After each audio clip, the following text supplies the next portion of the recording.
Assalamualaikum warahmatullahi wabarakatuh. Perkenalkan, nama saya Elsa, kelas 3K, NIM 2304411443. Di sini saya akan mempresentasikan jaringan komputer berdasarkan Internet of Things. Latar belakang. Semakin pesatnya perkembangan teknologi seperti saat ini, banyak seorang yang sangat bergantung pada smartphone miliknya, sehingga menimbulkan istilah era masyarakat digital. Dengan adanya istilah ini, maka penggunaan smartphone dalam kehidupan sehari-hari sangatlah penting untuk menunjang produktivitas seseorang. Ditambah lagi dengan mulai munculnya gagasan dibangunnya konsep Smart City Indonesia yang dalam saat ini membutuhkan koneksi internet yang stabil dalam suatu kota. Rumusan masalah. Yang pertama ada apa itu Internet of Things. Dan yang kedua, bagaimana prinsip kerja Internet of Things. Dan yang ketiga, sistem operasi apa yang digunakan dalam Internet of Things. Manfaatnya, yang pertama menghasilkan artikel yang bermanfaat bagi pembelajaran mata kuliah jaringan komputer. Dan yang kedua, menambahkan pengetahuan tentang Internet of Things. Ada tujuan dari penelitian ini adalah yang pertama mengetahui prinsip kerja Internet of Things, dan yang kedua pengetahuan kelebihan dan kekurangan Internet of Things, dan yang ketiga pengetahuan implementasi Internet of Things dalam kehidupan sehari-hari. Pengertian Internet of Things. Pada dasarnya Internet of Things atau sering disebut IoT adalah sebuah gagasan di mana semua benda di dunia nyata dapat berkomunikasi satu dengan lain sebagai dari satu kesatuan sistem terpadu menggunakan jaring internet sebagai penghubung.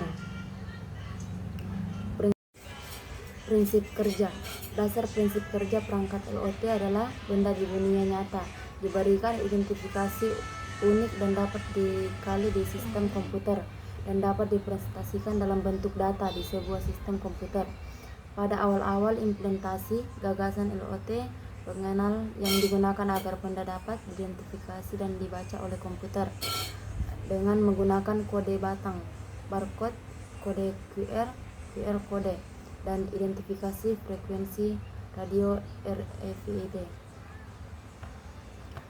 Perangkat IoT, embedded device.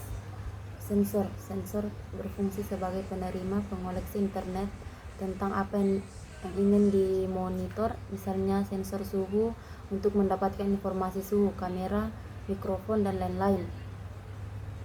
Kedua, CPU atau komputer. Komputer di zaman ini tidak harus membentuk laptop atau tower. Khusus untuk membuat perangkat IoT adalah perangkat komputer kecil atau sering disebut single board komputer seperti Raspberry Pi atau Arduino. Yang ketiga, sistem operasi. Embedded device untuk perangkat IoT memerlukan sistem operasi khusus karena perangkat IoT berukuran kecil, portable, dan memiliki seperti yang ingin. Dan yang keempat, jalur komunikasi. Setelah sensor, pengoleksi informasi, dan CPU, pengolah dan menentukan tindakan berdasarkan informasi yang diterima, maka program IoT memerlukan jalur komunikasi untuk mengirim data yang telah diolahnya ke user atau bahkan ke server pusat. Yang kelima, keluaran di sini merupakan akten dari program yang berpasang di CPU seperti pengiriman informasi ke pusat server jika memenuhi kondisi tertentu, atau pelanggaran motor, menyalakan lampu, membunyikan alarm, menampakkan data di layar, dan lain. Implementasi IoT dibuat agar pekerjaan manusia menjadi lebih mudah. Pada musim awalnya, mesin dibuat hanya untuk membantu manusia dan yang dioperasikan secara manual. Lambat laun mesin bisa berjalan sendiri, otomatis. Contoh sistem operasi Internet of Things IoT Operational System. Yang pertama, Riot OS, dan yang kedua Windows 10 Overload. Versi terakhir dari sistem operasi untuk embedded device milik Dan yang ketiga WinRAR, Vexworks. Yang keempat Google Preload. Dan yang kelima ARM dan Embedded OS. Ada kelebihan keuntungan menggunakan perangkat LOT. Yang pertama, data. Semakin banyak informasi yang diperoleh, semakin mudah untuk menentukan tindakan yang tepat berdasarkan data yang ada. Blocking dalam sistem inventory dan bantuan komputer akan sangat mudah untuk mengecek persediaan.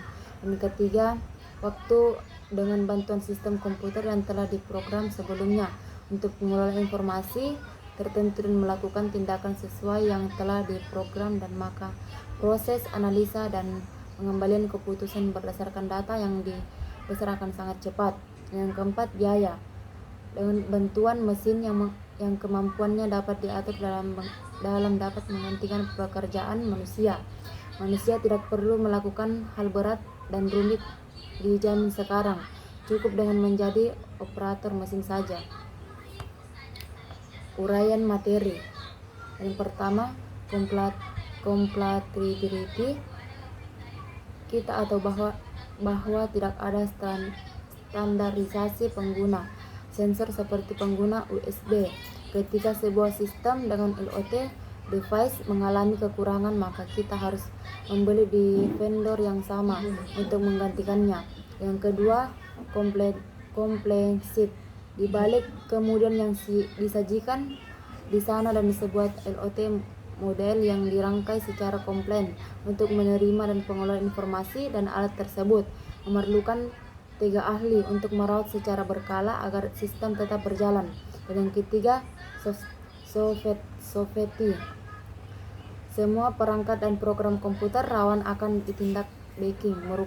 Baru-baru ini terjadi perangkat DDoS besar-besaran dinyalikan berasal dari perangkat LOT yang telah dihack dan dijadikan botnet untuk melakukan serangan ini. Jadi sekali lagi diperlukan tenaga ahli untuk mengamankan perangkat LOT jadi serangan hacker. Implementasi LOT. Yang pertama, kita dapat mengetahui prinsip kerja dari Internet of Things.